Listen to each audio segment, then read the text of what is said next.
Welcome to Season 4 of the Get Out of Teaching podcast presented by Larksong Enterprises. This podcast is for teachers who are considering leaving education but feel like they have no options. I'm your host, Elizabeth Diakos. I'm a career transition coach who guides overwhelmed teachers through a 5-step process out of education and into a life they love. I'd like to see a world where the work of teachers is valued and respected, and that teachers have a career pathway that enables them to continue to offer value to society beyond their work in the classroom. So in this season, we'll be speaking to other experts who help people to change careers, as well as a few ex-teachers who've forged a pathway into something new. So come along for the ride as we get out of teaching. Every week I talk to teachers who want to leave the classroom but don't know what to do next. Many of them still have a passion for teaching. So I'm delighted to have ex-teacher Kahila Sivas as a podcast sponsor. Kahila has created a unique private practice as an online math and learning success coach, which has given her the freedom to follow her passion to teach and to make an impact. Now Kahila runs a business where she trains other teachers who want to escape the classroom. This is for teachers of any subject and any level who want to build a business while they're still working so they can confidently transition out of the classroom. Her mission is to help teachers to escape the classroom, create the income they deserve, find their inner balance, and make a huge impact in the lives of their students. Kahila runs regular webinars to explain her method and training programs. Check out her website at www.mathcodes, that's mathcodes.com/webinar, or email Kahila at kahila@mathcodes.com to get more information and set yourself up for success. Episode 23. Hi everyone and welcome to the show. On today's show, I'm very pleased to be speaking with Jill Wiley. Thanks for coming on the show, Jill, especially at that hour of the morning. Well, I'm so pleased to be here. Thank you for inviting me. So, Jill, you're in Norway, I believe. Yes. But not originally from Norway. I'm sorry, what's that? But you're not originally from Norway. No, I'm originally from Indiana in the United States. Lived there most of my life, and I taught in public schools for 19 years. And then I've popped in and out of teaching for my entire career. Although I love it, I need a mental break every now and then. So I have started a business, and I have taken time off with children, and I've moved to France. And my husband and I decided we needed a change, and we wanted the kids to experience a different culture. So he applied for master's degree programs and was accepted. And we moved here to Norway in 2019, probably about 7 or 8 months before the pandemic hit. Wow. Okay. I think I said that date right, 2019. Yeah. Yeah. Okay. And so then you must have got stuck there, did you? Even if you'd wanted to go back? Oh, yes. Yes. My parents came over for that first Christmas, and we were planning on going back during the summer and traveling around Europe a little bit and letting the kids see the sights and things like that. And we had just bought tickets for Easter, and that did not work out. Yeah, I think I'm sure a lot of people would resonate with that story. Okay, so just going back to your sort of how you got into teaching, what got you into teaching in the first place? I say I couldn't escape it. I tried, but my mother was a teacher, my grandmother was a teacher, my sister's a teacher, my aunts are teachers. My uncle's a guidance counselor. And for a while I thought about going into psychology, and I thought, no, teaching's what I've always wanted to do. And I love it. I absolutely love it. My grandmother was, at that time, they were forced to retire at a certain age. And she was forced to retire at age 70 and was bitter about it for the rest of her life. Oh, wow. Until she died. She would talk about those kids in 5th grade and how they made her laugh. And it was very much who she was. Mm-hmm. And so you've got this sort of background in your family. So then when you decided that you're going to start something else as well as teaching, or take those breaks, what was the tipping point for that? Um, it all happened in my second year of teaching. I think my best friend, we were practically inseparable. We were on all the same committees and everything like that. Um, she had a baby, and I saw the stress that she went through. He had a few health issues, and she was getting calls probably twice a week from the daycare saying, no, you have to come pick him up within the hour. And her husband worked out of town, so he couldn't get there. Well, she was just a mess. And I remember thinking, girl, you need to take a year off. Yeah. And wanting to be in a position where if I ever needed to leave teaching for my family or for whatever reason, I wanted that to be possible. And so that's when I started looking into businesses and things like that. So I've always had the entrepreneurial side, thanks to that friend who was a little bit trapped. Yeah. So it really highlighted for you some of the difficulties. And I mean, I actually already had my kids when I started teaching. And so I came to it quite late. In fact, they laughed at me for being so old as a graduate. My colleagues were laughing at me. Not necessarily very kindly either, actually. Oh, that's a shame. I know, because I was great. Like I didn't have to worry about those kinds of issues. I had other things to worry about, like, my kids were coming home late at night or whatever on the weekend, that kind of stuff. But I wasn't worried about that. But yeah, so anyway, let's let's not go down that rabbit hole. So you began looking at businesses. Was there any fear around that for you, like to start up something for yourself? I don't think there was as much for me because my parents had always had rentals and they'd always had a side income for as long as I could remember.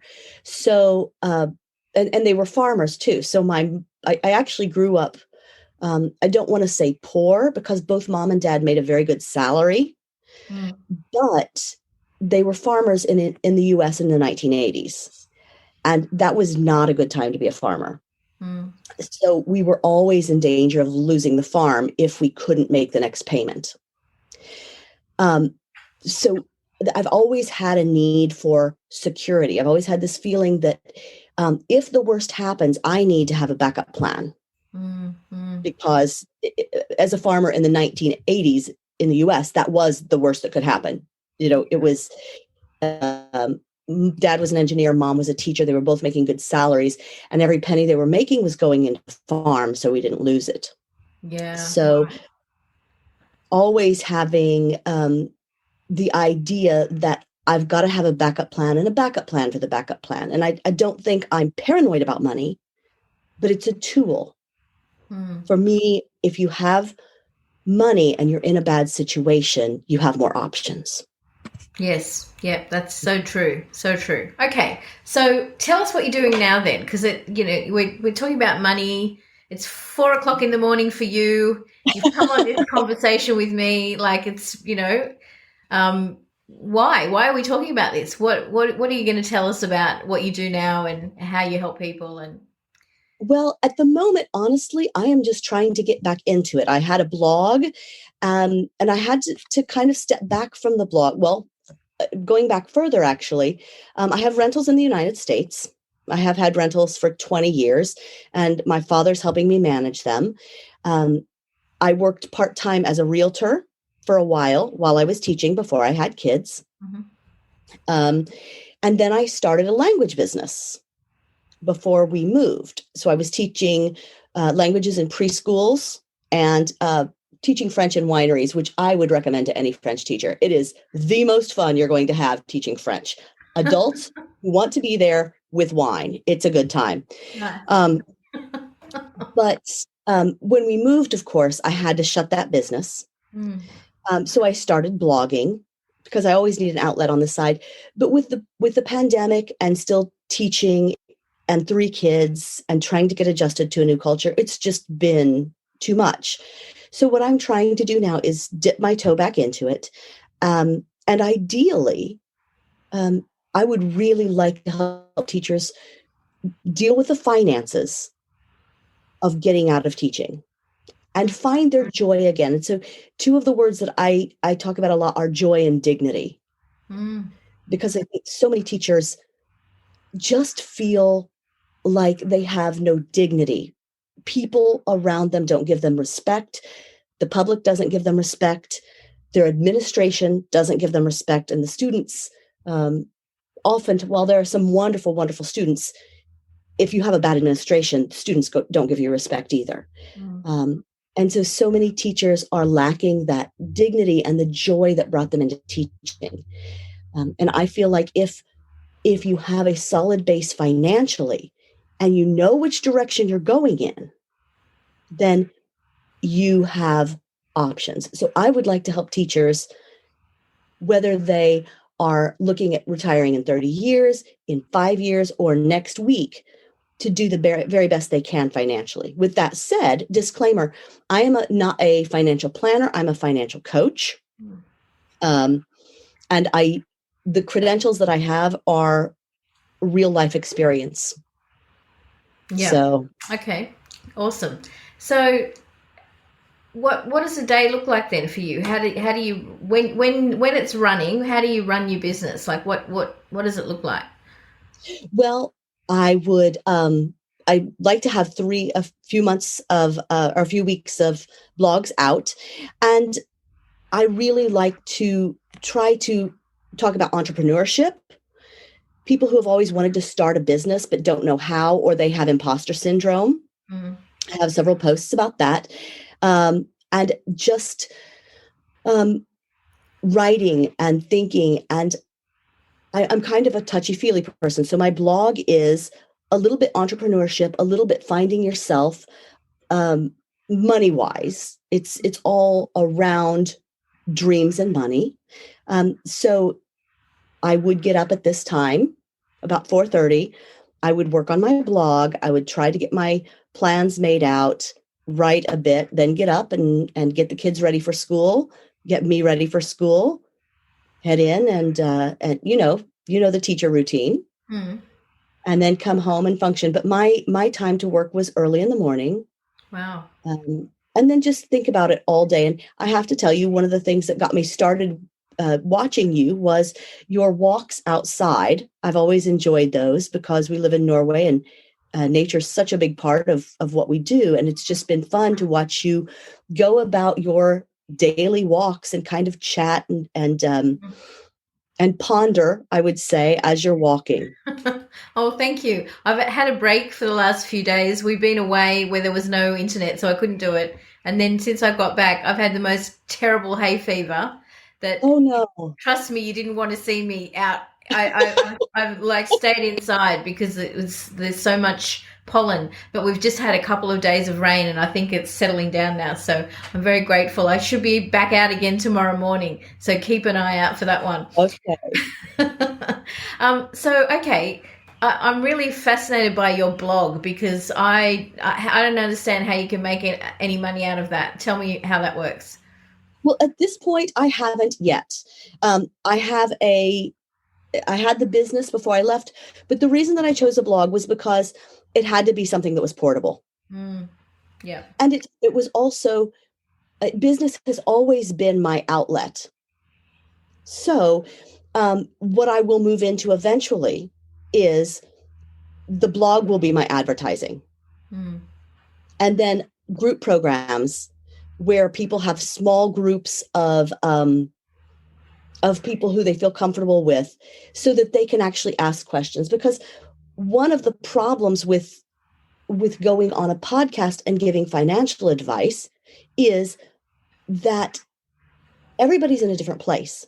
And what is absolutely outstanding advice for one person is the worst possible advice for someone else. And it is very, one of the things that I had said we should talk about is talking about your urgent plan.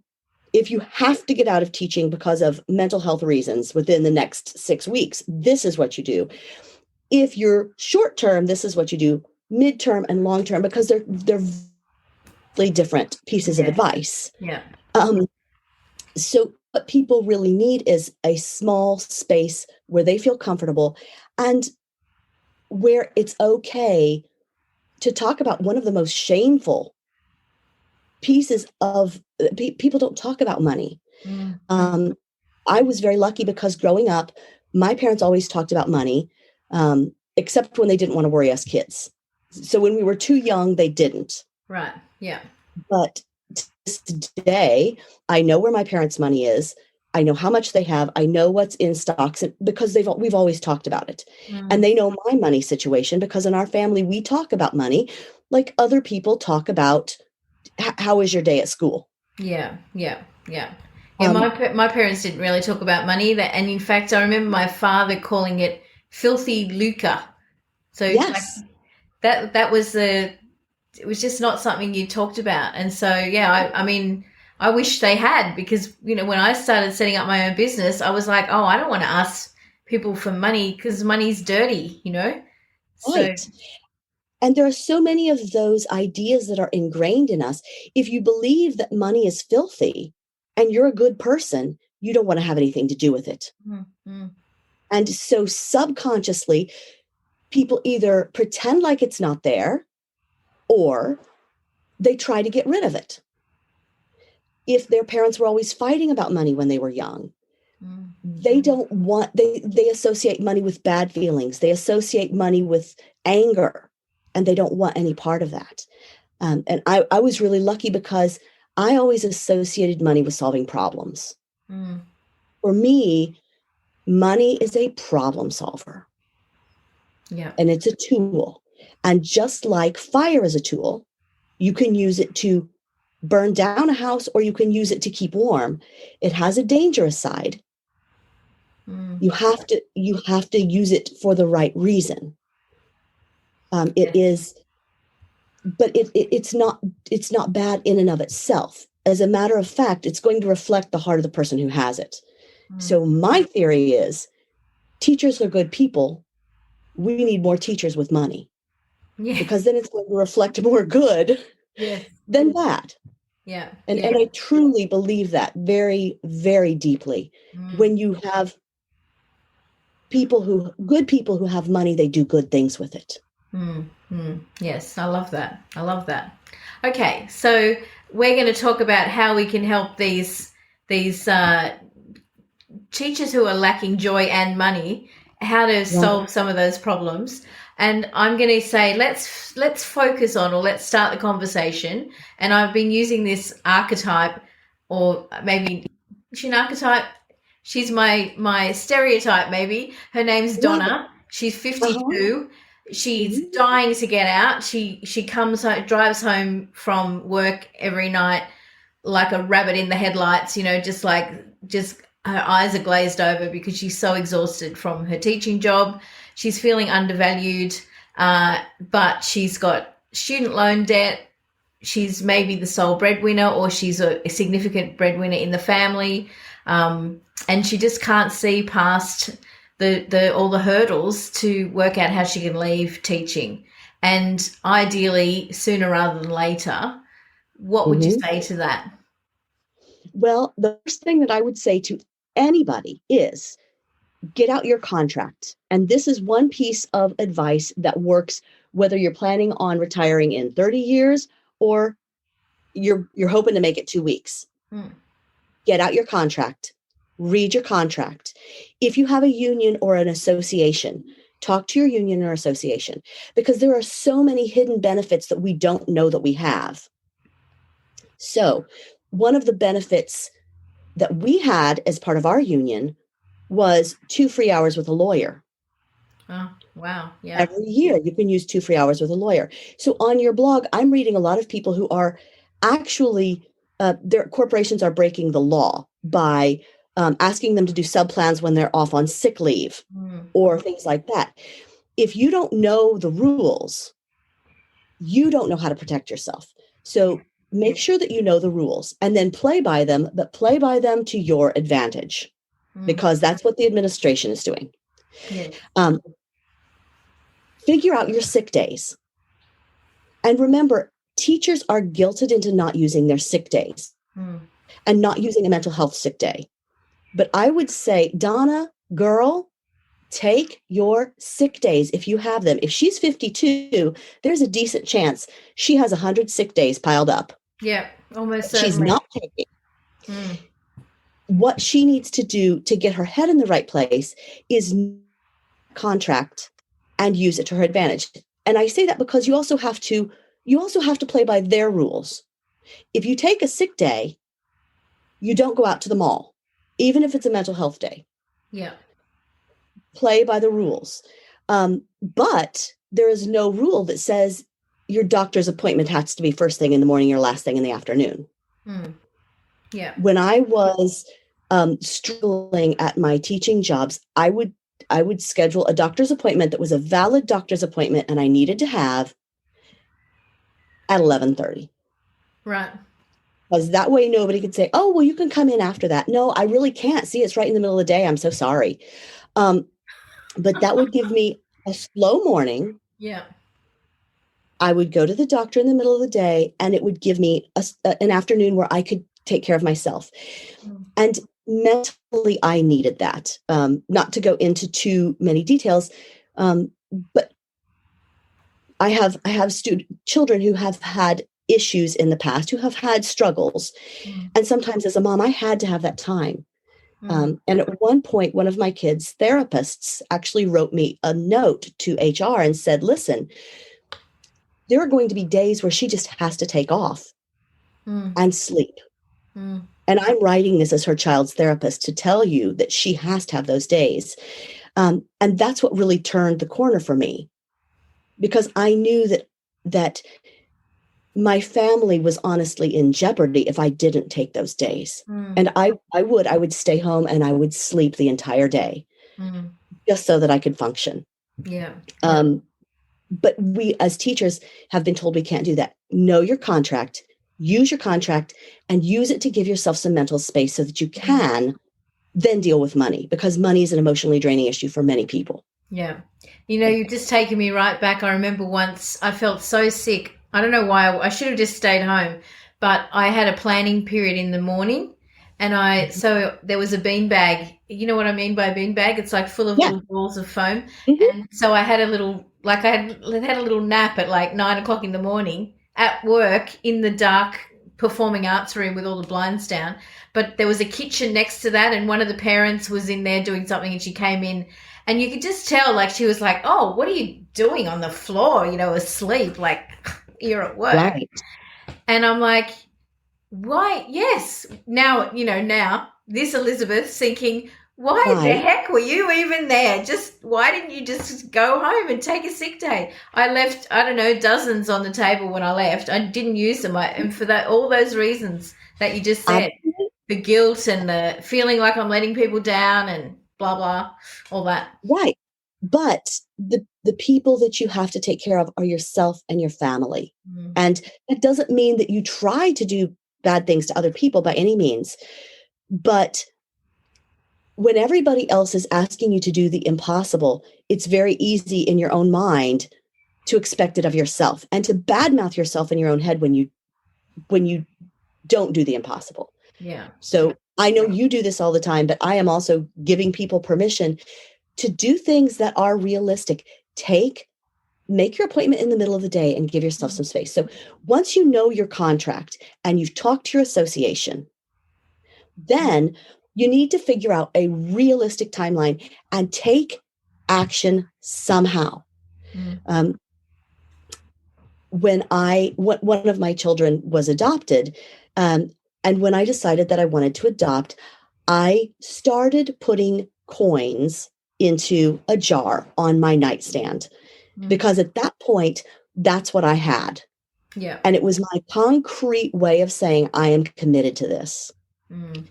So do something concrete that shows that you are committed. Maybe what that is opening a bank account at a separate bank and setting up a direct deposit of $20 a month. And that is your commitment to yourself, that this is my emergency fund. This is for me. And when we were moving to Norway, I had actually not been teaching for a while because I was running my language business. And we looked at our situation and we said, okay, the business is growing, but realistically, it's not going to grow fast enough to give us the money we need to be able to live 2 years in Norway without a guarantee of income. Yeah. So I went back to teaching, but when I went back to the administration office and signed my papers, I went immediately to a separate bank I had never used. And that's where I set up my direct deposit. Right. And then for 2 years, that money went into that bank and we had to work to get it out. Yeah. So little mind games like that. A lot of people who are in the financial world talk about a budget and you have to have a budget. And I think budget is a good thing, but I also think the budget is what keeps a lot of people from dealing with their money. So if thinking you have to have a budget is what's going to keep you from dealing with your money, then don't have a budget. There are ways to get around that. Yeah, I love that idea of just sequestering it away. I had a separate account with just a small amount went, and it was really, it wasn't for a rainy day so much as for discretionary spends, that weren't running the household. So I could buy a pair of shoes or just something or a present for someone and not feel like I was taking money out of the household fund, so that was kind of similar thing. And it actually went straight out of my pay. So I never saw it.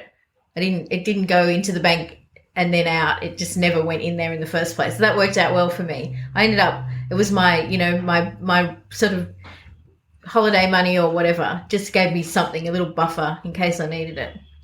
Exactly. And so how mentally that switches things for you, knowing that you have that.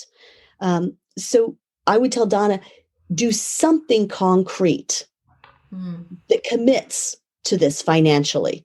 Now, if she's in a really, really bad place and she's, okay, I've got to get out, I am having anxiety attacks, things like that, then obviously what she wants to do is pile up cash. If she's planning for a little bit farther out, then she probably needs to balance having a good cash cushion with paying off some debt if she has debt. Because obviously when you're paying 20% in interest on some credit cards, that's a big chunk. And that's money that's just kind of, so you want to, if it's a little bit longer term, you want to balance those two. And then going farther out, if she's thinking, okay, I really want out, but I know it's going to be 5 years realistically, then she might want to think about how am I investing this money? But that is if you're looking at 5 years or more. Okay, I like it. Okay, so let's say she's not in a hurry. What would you advise if she's got, I don't think anyone I speak to has got 5 years. They all say, I want to be out like by the end of the school year or so. For, teachers in the US, by the time this episode goes to air, it's going to be mid-December. So say they want to be out by June. So they might have 6 to 7 months. What would you say to that? Okay. Well, again, it's hard to give advice because there are going to be some people who already have a cushion of cash. And there are going to be some people who literally are just paying their bills month to month. Yeah. And the advice is going to be different there. If you don't have a cash cushion, that's your first priority.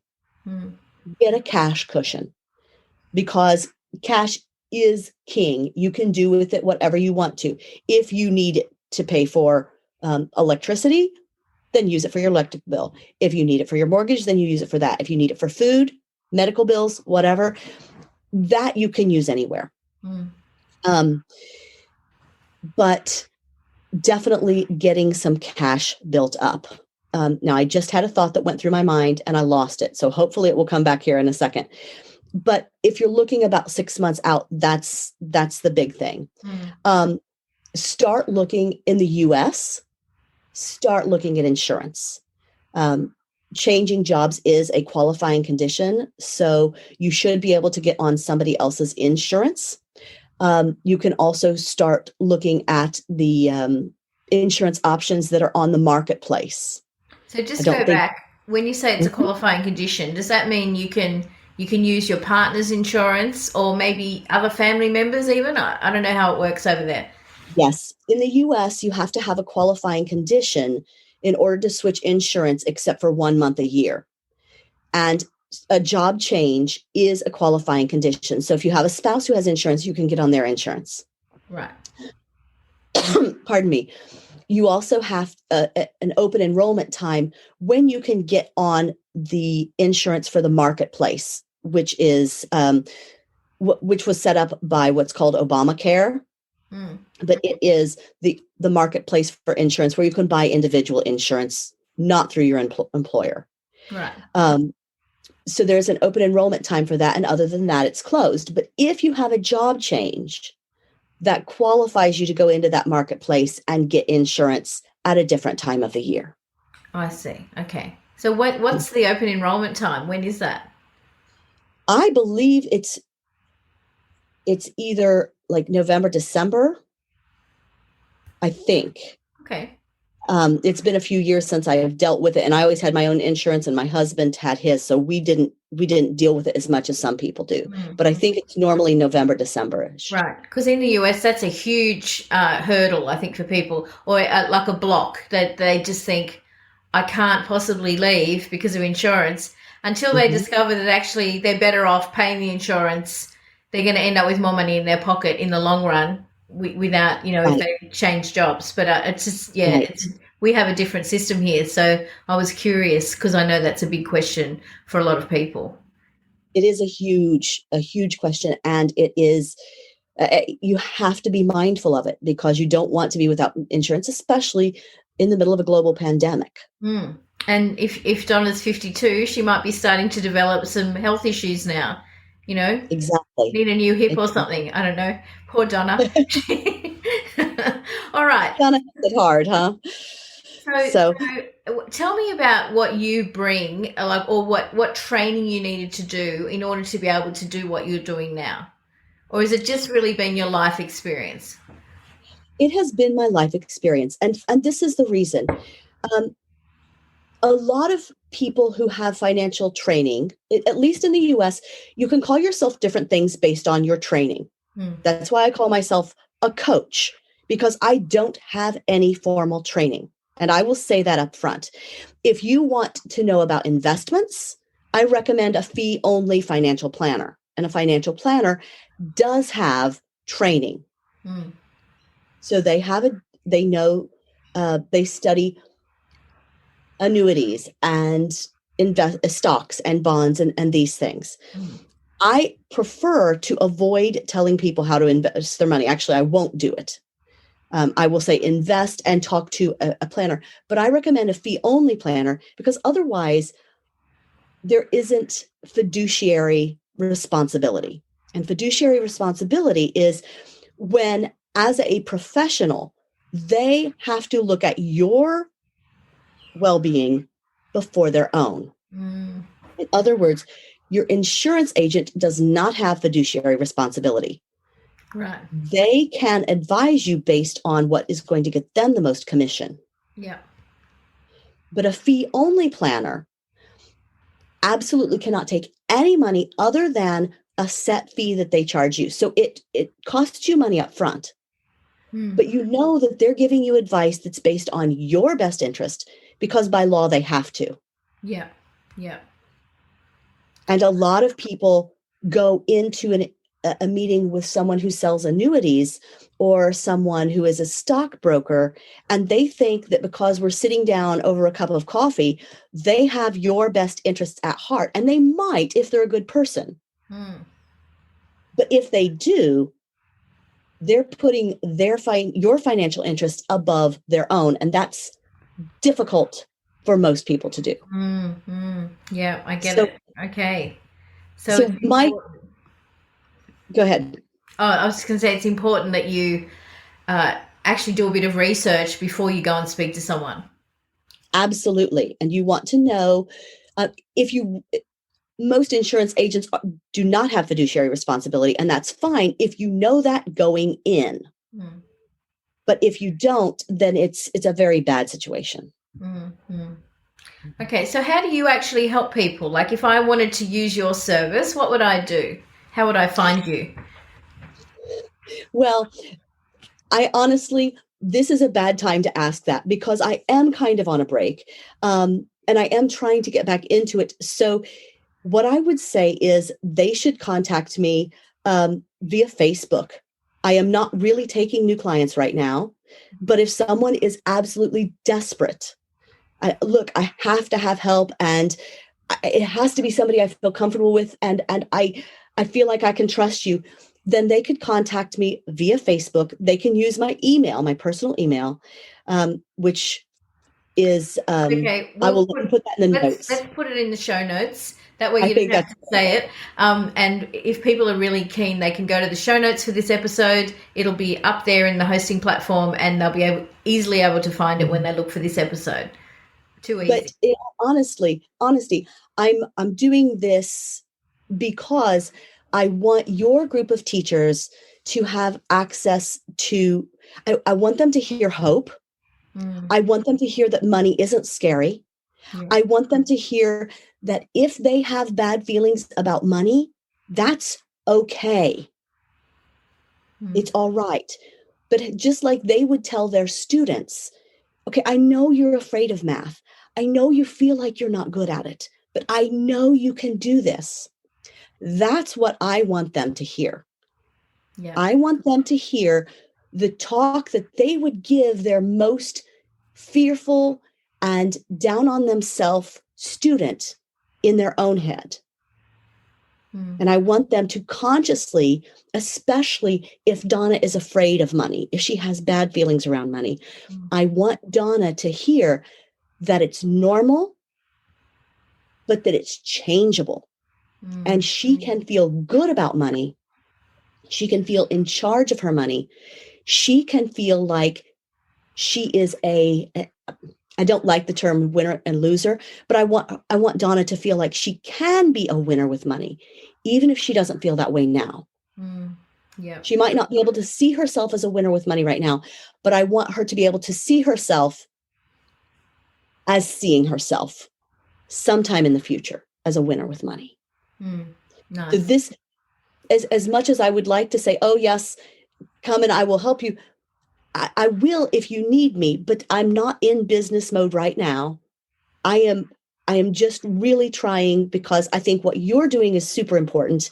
And I saw this gap that people are saying, I want to get out of teaching, but I have to have my same salary. No, you don't. If you know your money situation and if you've planned for it, you can take a pay cut. You can do something that you love. Even if it doesn't pay the same amount, but you have to plan for it. And I do say that to people too, because I think if you're happy, you don't go and buy yourself little treats and things like that to compensate for how miserable you are when you're not happy. Or that's exactly right. Or you're buying yourself by taking a pay cut, maybe you're giving yourself more time so you can cook better meals for your family and you're not spending as much money on takeaway. Or, I think there are lots of ways that there are lots of checks and balances in there when you make a change. It doesn't have to all be about matching your income. But it's good to have the conversation because you still have to live on something. Yes. And a lot of times people either say, I can't do that. There's no way I can do that. Or I've got to quit. And they quit immediately with no planning. And someplace in the middle is much healthier. I was actually talking to somebody who contacted me via Facebook and said, I just need help. I just need to talk to somebody. A teacher, of course. I was talking to her last week and she was saying, now that you mention it, I spend a lot of money self-medicating. I have massages. I have manicures because I need that stress relief. And I think a lot of us don't realize how much money we're spending to tamp down those feelings of desperation. Yeah. Oh, yes, indeed. All right. So as we wrap this up, Jill, I'm going to ask you two more questions. What's the legacy you want to leave in the world? And then what's your favorite song? So you can take those in either order. Okay. Well, right now, I am still teaching. I teach 80% time, and I am back into teaching French after several years of teaching English. So right now, French pop music is what I'm listening to because I like to be able to share that with my students. If I send them home with a listening exercise, they do 5 minutes, done, and they hate it. If I send them home with a French pop song that they like, they will listen to it for hours. And I have sneakily gotten that much more French into them. No. So French pop music. I think what I want to leave as my legacy outside of my family, of course, is I'm a risk taker. We moved to Norway with no guarantee of income, no jobs, with 3 kids.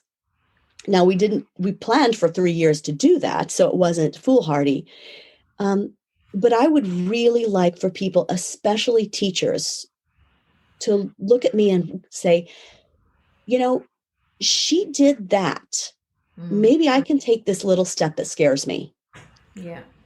Maybe I can take this step of, okay, I'm really afraid to go talk to HR and find out what my rights are and what my benefits are, but I'm going to do it. I'm really afraid to look at my finances, but I'm going to do it. So I think that my legacy, I teach in a British school now, and I'm decidedly not British. I'm quite goofy. And the Brits aren't known for being goofy. So I have a reputation of being a little bit, I think, out of the norm among the students. But I would like for them to be able to say it's okay. She knows who she is. She accepts who she is. And even though it's not like everybody else, because she enjoys it, that makes it a good thing, and it gives other people permission to be themselves too. Oh, I love it. I love it. I just had a thought too, and it's gone. Never mind. Next time. Jill, Wiley, can I just say thank you so much for coming on the Get Out of Teaching podcast today. It's been really interesting hearing your perspective, and I just love that you've brought into the conversation the idea that there's hope for the future and that your life doesn't need to be outside of your control. You can actually take control over your money situation and begin working on that exit strategy in a way that's going to leave you in a good position when you do finally leave. Thank you. Well, I want to say thank you, first of all, for having me on the podcast, because I do love talking about money. But also, I want to say thank you for everything that you do for teachers. I am very much on your Facebook page, and I enjoy it. And it is very true what so many people say, that this is my only safe place. Yeah. This is my only safe place. And I'm very lucky that I am in a position in teaching that I love right now, but so many people aren't. And giving teachers that safe place where they're understood, where they're listened to, where they can vent is a really big contribution. So thank you for that. And thank you for having the courage to step out and be yourself and take a risk and bring hope to teachers who are feeling desperate right now. You've been listening to the Get Out of Teaching podcast, presented by Larksong Enterprises, with your host, Elizabeth Diakos. Do you know someone else who could benefit from hearing more stories of hope and transition from teachers all around the world? Please take a moment to share this and other episodes via your podcast app. Each share helps me reach listeners just like you who can benefit from this content. The Get Out of Teaching podcast is proud to be part of the Experts on Air podcast network. For show notes and other resources, please visit larksong.com.au/podcast.